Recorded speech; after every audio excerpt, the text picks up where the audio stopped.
Welcome to the Stetzer ChurchLeaders Podcast, where we're helping Christian leaders navigate and lead through the cultural issues of our day. My name is Daniel Yang, the director of the Church Multiplication Institute, and today we're talking with Dr. Thom Rainer. Tom's the founder and CEO of Church Answers. With nearly 40 years of ministry experience, he spent a lifetime committed to the growth and health of local churches and their leaders, having pastored 4 churches himself, as well as serving as interim pastor to 10 churches. Tom's latest book is When the People Pray, an invitation to intercede for your pastor and revive your church. Before we talk to Tom, we want to remind you that if you're enjoying our interviews, be sure to leave us a review, especially if you're listening on Spotify. Now let's go to Ed Stetzer, editor-in-chief of Outreach Magazine and the dean of the Talbot School of Theology. Okay, well, Tom, I'm excited about this conversation. I'm always excited about a Thom Rainer conversation. We work together at a couple of places. We've journeyed through life more than a decade of working together. And it's interesting too, because you've often called, like we were at Lifeway, you called us to prayer. This book kind of flows out of some of your own personal experiences as well. The book, as Daniel mentioned, is When the People Pray, an invitation to intercede for your pastor and revive your church. So it's kind of a unique approach. It's not, how to pray. It's not, here's your prayer guide, but it's ultimately a call and a directive for churches. But this kind of grew out of your own personal experience. If you wouldn't mind, just tell us a little bit there. How are you struggling? Give us some background there. Well, I'll do the third thing. I'll do that third thing. So let me just say, this is an intersection of 2 things that are part of my passion. One is prayer in the context of the local church. So prayer always, but prayer in the context of the local church. Right. Secondly, it is my love for pastors in the local church. Then, to answer your question directly, this came out of my last pastorate, which was, I think, 1843, somewhere around that. It's been a while. Been a while. It came out of my last pastorate when I was really struggling in many ways, struggling emotionally, struggling mentally, struggling to put sermons together, wondering how I can do church. Even back then, before the COVID days, before all the mental duress that we're hearing about and know about. And I just went contemporaneous at the end of the sermon and just put my Bible down. And I said, folks, this isn't like me, but I'm going to ask you something. Would you pray for me? I'm struggling. I'm not going to give you the particulars because it's just, I'm struggling. And not only if you would pray for me, but would you let me know that you're praying for me? And I ended it at that. And quite frankly, Ed, I felt like an idiot. I just said, what did I just do? I'm supposed to serve these people and I'm asking them to serve me. I just was highly vulnerable to them. What did I just do? Few people came up to me and said, we are going to pray for you. We just want you to know. Tuesday after that Sunday, Frances Mason came up to me, one of my senior saints, and she said, I'm going to be praying for you. I said, thank you, Frances. She said, I hope you don't mind. I recruited a few people. I said, no, Frances, I don't mind at all. Thank you. She said, it's a little over 100, so it may get a bit busy at times. And so she recruited 100 plus. I don't remember the final number, but it was well over 100. And they prayed for me every day at noon, sometimes for 30 seconds, sometimes for a minute. Some of them were able to go longer, independently, of course, not together. That lasted 3.5 years. Wow. And it was life-changing. And it was a reminder of the power of prayer. And it was also a reminder that pastors don't need to be ashamed to ask for prayer. And that's my heart for pastors. Yeah, and it does kind of tie together. It's interesting, so many books on prayer are written by people who are, I don't know, they're just kind of more contemplative than maybe you or I are. We're not. You don't think? Wait a minute. I don't. Now, Ed, you don't think I'm contemplative? I do not see you as particularly contemplative, nor do I see myself as particularly contemplative. But one of the reasons I think the value of this book is, and it's kind of, we're going to explain a little bit. It's like this. It's this 30-day journey. We're going to explain it a little bit. But one of the things I think the value of is that most of our audience who are listening, because the kind of content that we bring. We haven't had a 30-minute prayer circle on how to do that, and so you're somebody who's got pretty decisive leadership. You're somebody who's organizational leader and thinker, and all those gifts are why people read so much of what you've written.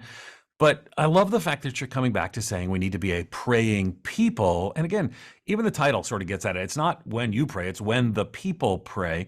So for a lot of pastors and church leaders, they're just trying to get the people to, come to church and get in small groups and give.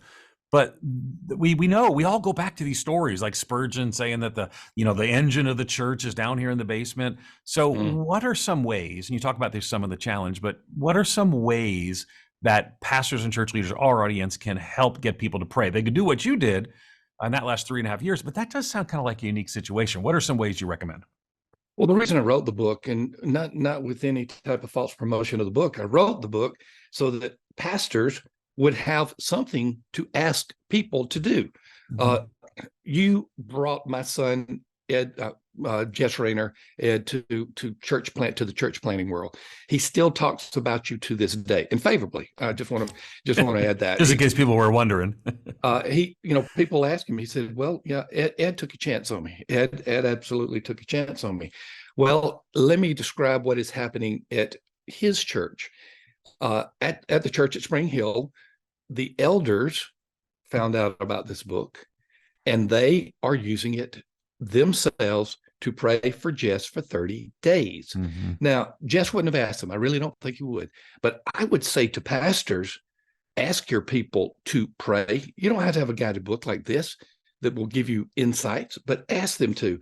And then another conversation I was speaking in Columbia, South Carolina this last week, and someone came up to me, a layperson, and said, let me tell you what happened when I did that 30 days of prayer for my pastor. They had to be early in it. And I said, tell me about it. I said, well, I prayed for my pastor, but this is the first time in my life I've really understood what pastors do and go through. Right. I never really realized it. So it created prayer power, and it created empathy as well. Once again, you don't have to have a tool to do this, but if you get people praying for you, they're going to ask, how can I pray? And when my group of 100 plus was praying for me, I sent them a message every week. And I don't think it was the email, because I think it was in the early days of email, to be honest with you. So I think it was, anyway, it doesn't matter. But anyway, I sent them a message every week. And I said, here's how you can pray for me. And when I mentioned some of the areas they're praying for me, they would come back and say, I had no idea that this was an issue for you. So when the people pray, they not only unleash the power of prayer through the Holy Spirit, but they also begin to empathize and understand what it means to be a leader in the church. That's a long answer. I don't even know what your question was. That's a long answer. No, it's all good. It's all good. But I do think that's part of the strength of engaging in this sort of, relational prayer connection. Kevin Harney, who you might not even know, but Kevin leads organic outreach, and I'm on his prayer team, and he sends me, not every day, but he sends me regularly. It's the only person I'm on their prayer team that sends me regular updates. And I really it helps me to pray for him, but also understand what he's doing and more. And again, I think when people sort of understand a little bit the audience, and again, the subtitle of the book is An Invitation to Intercede for Your Pastor and Revive Your Church, there's a connection between those two. So it's a 30-day journey that people go on. So pastors and church leaders, though, they're probably, you mentioned Jess probably wouldn't necessarily get up and do this if it wasn't something, Jess is Tom's son, wouldn't probably get up and do this. And I probably think you're right with his personality. So how would a pastor of a church, by the way, my pastor is Eric Geiger, so we all go back. Those are all the old Lifeway team. That's so weird. But anyway, so how would you get up and say, hey, I think we should do this together? Because it feels weird for pastors to ask people to have concerted, concentrated prayer for them. Talk to us about that. Well, it does feel weird, but I want to tell you this. The pastors who have done this thus far have told me that it felt weird, but boy, was the response tremendous. So don't think that you're feeling that pastors want to be a shepherd. They want to take care of people. They want to be the servant. They don't want to be served. They want to have a picture that they're taking care of the congregation. And now you're asking the congregation to take care of them. It's awkward, but it is not awkward to the church members. I've never, ever heard of a church member being asked to pray by a pastor would say, well, no, that's what we pay you for. We're not going to be we're going to be praying for you. They're actually honored that the pastor would ask them. There are different ways you can do it. I stood in front of a congregation of a nice sized church. And so I had a lot of participation. A lot of the leaders are going to their leadership team, whether it be elders or staff, or perhaps a combination of both, and saying, hey guys, guys and girls, I'm a little bit uncomfortable with this, but would you mind praying for me? And again, whether it's guided or not, perhaps the pastor could guide it himself as well. Would you be willing to just do a week or two, maybe even 30 days of prayer? Ask, and here's what the pastors say: they're always surprised for the better. Yeah. So I'm encouraging pastors to just do it. Yeah, I do think it's one of those things that just needs 15 seconds of bold, audacious courage, and to say, and people are like, who's opposed to that? No, I don't want to pray for my pastor. I think it's just, we're afraid of asking things for ourselves, but we're not really asking something for ourselves. We're asking something for the people of God to intercede for the work of God, to the shepherd that actually God has placed in their church. So let's talk a little bit about that, because part of this is that being a pastor is really can be a painful thing. It's been over 7 years since I left the church that Jess was part of planting, and almost 7.5 now. And people call up and you're like, oh, can we get together and talk? And you're like, oh no, what does this mean? I mean, it's a never ending, a lot of joys, but also a never ending series of maybe painful challenges. And you talk about some of those. And tell us about why you shared some of the painful challenges. And also you accompanied them with, how people loved and supported you, or others. So tell us why you framed it that way. That's reality for the pastors, and it's quite often a reality that the church members do not know. Yeah. So by articulating it, there you have it before them. Let me just give you the example of criticism. Most people know that leaders get criticized. Most people have at least an awareness. Most people do not know the frequency and the incessant criticism that always comes with being a pastor. Why? Because not everybody is in front of a congregation every week speaking. Why? Because there are expectations of a pastor that are different than most any other position. Why? Because they see that pastor as someone who is supposed to be shepherding them in the most excellent way. And if that excellence does not happen, then boom, time for criticism.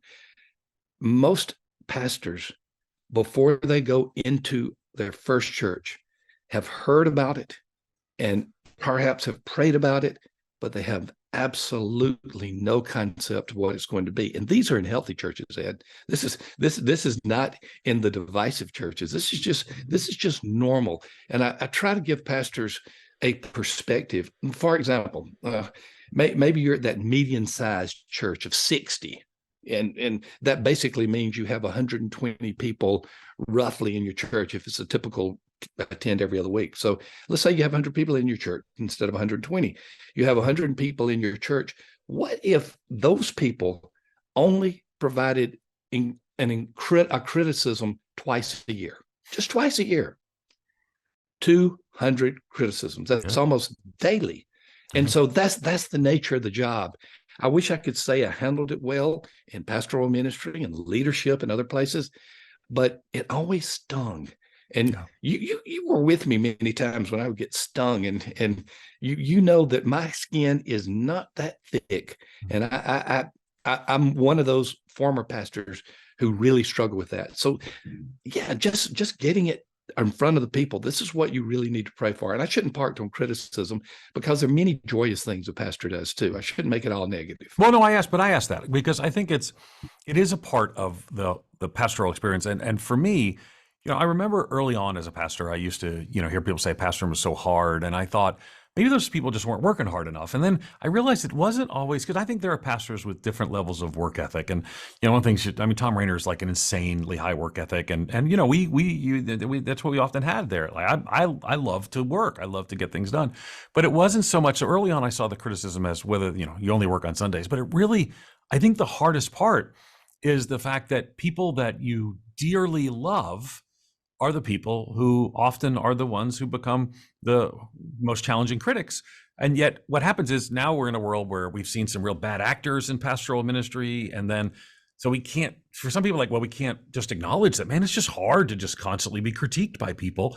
And I think it is emotionally challenging, and having God's people praying is going to be a key part of that. So I went right to the criticism thing, because I think it's, maybe, I just literally had a conversation yesterday with a pastor who just doesn't know how to emotionally cope with that. So I think that's part of the challenge. But let's then go to other things. What are misconceptions that maybe some people in churches have about pastors? And then let's talk about where the prayer relates to that. What are some misconceptions? One of the misconceptions is that pastors have it all together because they are called by God, because they can take care of people. Maybe they have advanced training, maybe they don't. But there's a perception that the pastor is not a normal person. The pastor does not go through the highs and lows, the joys and the strains that other people do. And leading a church, my number one prayer in any organization or in my family, my number one prayer is just the prayer of wisdom, the Solomon or James-like prayer for wisdom. Mm-hmm. And because I am not smart enough, I have never been the brightest bulb in the chandelier. I've always had people smarter than I am. And I know I am not smart enough, nor am I strong enough to make the type of decisions and be the type of leader that can lead a flock, whether it's a flock of 60 or 6,000. And so the common misperception is the pastor has it all together. And when a pastor says, I need wisdom, my goodness, all of a sudden he's telling the congregation that there is some humanity there. There is not perfection. And so that, I think, is very helpful to the congregation, because once again, they know they need to pray for the pastor when they may not otherwise. Yeah, but you know that, and if any, there's a certain age where, like, if you went to seminary and you're a pastor, a little older than us, I mean, we were sort of told, they were told not to share their struggles because then people would use it against them, and that can indeed be true. But later on, it became more about being self-disclosing and authentic and teaching and preaching. And then sometimes that's a little too much, a little overshare. But I think prayer becomes a safe, natural, and I think very normal way among the people of God to share struggles without it feeling something, I don't know, strange. So for me, I like that about that as well, kind of laying that path out. So how would you suggest, because our audience is pastors and church leaders, they're men and women who are pastors or on church staffs, and how would you encourage them to articulate the importance of supporting their family if they're married with and maybe have kids? Let's go that specific family angle, because I think that's one of the beautiful parts that you point to. How would you encourage them to ask the congregation to pray for their families? Well, first of all, the simple answer is direct. Hey, Okay. would you please pray for my family? So that's not a good answer, but that is a self-evident answer. A second thing that the pastor needs to do in the context of that is to indicate his family members are normal people that aren't pastors. So as you pray for them, my spouse is not going to be the one that is going to necessarily be the person that's doing all the things you think a typical spouse would do. Oh, my kids are not going to be in the fishbowl like you may think PKs are to be. You don't articulate it that way, but by telling stories of real people in real families at real time, you can imagine, how much I love my boys, and I have 3 in ministry. 2 of them are pastors, the oldest and the youngest. And so every Sunday I'm either, by the way, did you know that I stopped accepting engagements on Sunday a few years ago? I didn't know that, to go to church with you're at Jess's church mainly, right? That's your church, home church. It's 2/3 at Jess's, 1/3 at Sam's. Okay, so nice. It's either in Florida or it's in Spring Hill. I wrote a book a little while ago, Kyle. I'm a church member, but I hadn't been a church member in years, so I thought I needed some credibility to say I'm a church member. That's fair. Now you are, and now your son, who I just think is awesome, is your pastor. I love that. And I hear him preach. He does not always give family illustrations in his sermon, but he doesn't hesitate to do if it's a nice fit, if he has permission, and he does so. And the context of it is not pulling on emotions. The context on it sometimes is humor, but what I see that he's doing, he's indicating to the people that his family's human, and they're not different than your families. And so when he asks them to pray for his family, they feel like they know his family, and they think their family is no different in many ways than many other families. So yeah, I absolutely love it. The only family member that he does not get permission to say something about before he does it is me. And I asked him one time why he did that, and he said, "You did that to me all of my life." Oh, wow. It's going to take me a few years to get even, but I plan to get even. So I never know when something is going to happen. And That's all of his awesome. few illustrations about me, it's always something I did where I messed up. And his illustrations about his mother, angelic. Yeah, well, And there you go. he said, I just have to tell y'all, I have two parents, but I love my mom the most. And he has said that more than once. Well, having known all of you, I think that makes sense to me. The book itself is kind of interesting in its structure. You kind of have I don't know, it's not a niche. I mean, I am a church member. I think sold like 1 million copies, but you kind of have like this niche for pastors and church leaders that you kind of write books. Among other, I mean, the post-quarantine church wasn't this. There's all kinds of good Thom Rainer resources. My favorite thing is how many people come up to me and thank me for the books that you wrote. I don't know why in their head they like it's like, well, that was Thom Rainer, but I just thank them at this point. But you kind of have a niche where you write books that pastors want their people to read. I'm assuming that's strategic on your part, that pastors want their people to read because it's good for them to think about themselves as a church member, or in this case, think themselves as praying. But this one is sort of different than you've got this also niche of these smaller books, which I think is fascinating. But this one's got a whole different structure. And I want to talk a little bit about it. I remind everyone the name of the book is When the People Pray, an invitation to intercede for your pastor and revive your church. But it's got this 30-day challenge. Talk to us about why you structured it the way you did. I wanted to find something that I thought would be actionable immediately. And a 30-day guide is actionable immediately. It's my second time doing so. I did a book last year called Pray and Go, and it's about basically praying for the lost, and praying to be a Great Commission Christian. And I saw that the response to that was different, but good.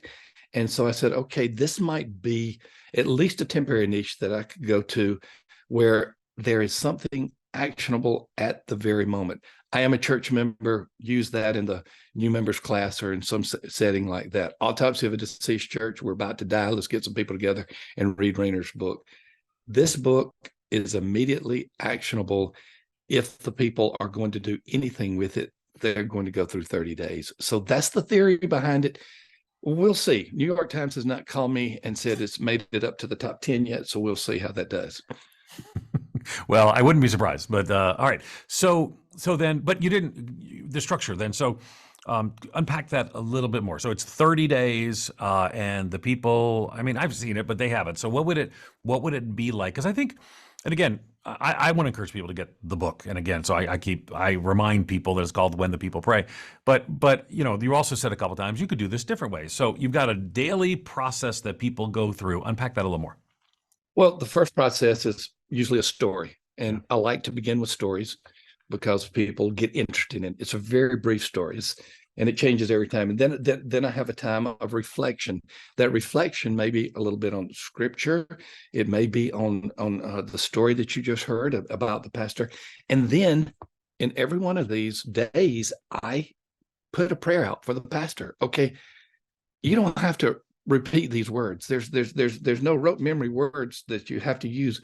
But if you want to pray for your pastor, then it's there for you if you really want that to be a heartfelt prayer. Let me just give you the example from sermon preparation. I probably won't read all of it, but it's, Lord, may your Holy Spirit not only power my pastor to preach, but also empower him to prepare sermons with wisdom and insights. Give him clarity of mind and heart as he works through the text and as he grasps not only its original intent, but how it applies to our lives today. Keep his mind focused and free from distraction. And then I'm going to go to the end right here. May the pastor preach the sermons with confidence of one who is well prepared, but even more so as one who's been prepared by you, in Jesus' name. So all of them have a prayer at the end if they want some guidelines on how to pray these specific issues. Yeah. All right. So then if we go through this sort of process, we are getting people on a prayer pattern, but then it's 30 days. So at the end of 31 days, we don't pray for a pastor anymore. So what happens then? Are we trying to create a culture of that's ongoing? Well, we're definitely trying to create a culture. And as you know, a lot of scientific studies about the power of habits. Books have been written about that. And 30 days may not get you there, but if you go through it a second time, you'll probably get close to having developed the habit of praying for your pastor. I didn't want to do a 60-day book because I didn't think anybody would want to pick up a 60-day. People don't buy 60-day books. Yeah. Yes. Yeah. So I think it can create both culture and habit, and they're not necessarily mutually exclusive. Okay, so right now, again, people can, and I'd encourage them to pick up When the People Pray, an invitation to intercede for your pastor and revive your church.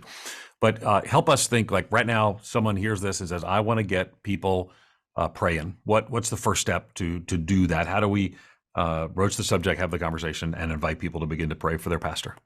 Well, let's first of all say, who is the person? Is it the pastor? Okay. And I'll go back to what I originally said, because I know you have a large audience of pastors and church leaders on this podcast. So the first thing I would say is, Pastor, you got to hear me.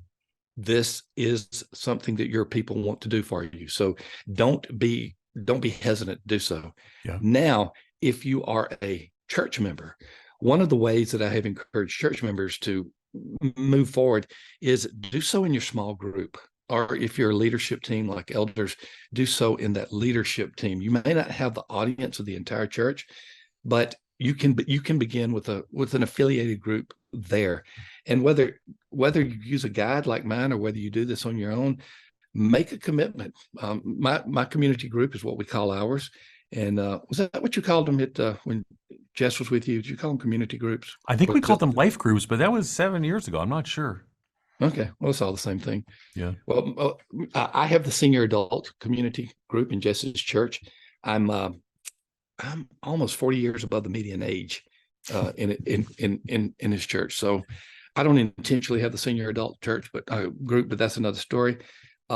We in our group, we could pray for 30 weeks, and whether it's guided or not, and say we're going to have a prayer each time we come together as a community group, and we can pray for it. So there are a number of ways you can do it. It depends on your context. Are you a member? Are you the pastor?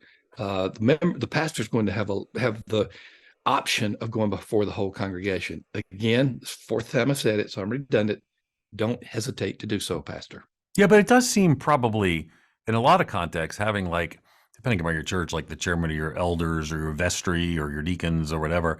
I mean, there does seem to be a value in somebody else calling to prayer, but I'm kind of a mixed opinion on that, because also too, I think a pastor should be very clear when saying, I'm asking you to pray for me. I need your prayers, and here's why. So do you have is there obviously strengths and weaknesses each approach? What would you encourage if you had to choose between those two? Somebody else who's a key leader in the church, or the pastor doing it?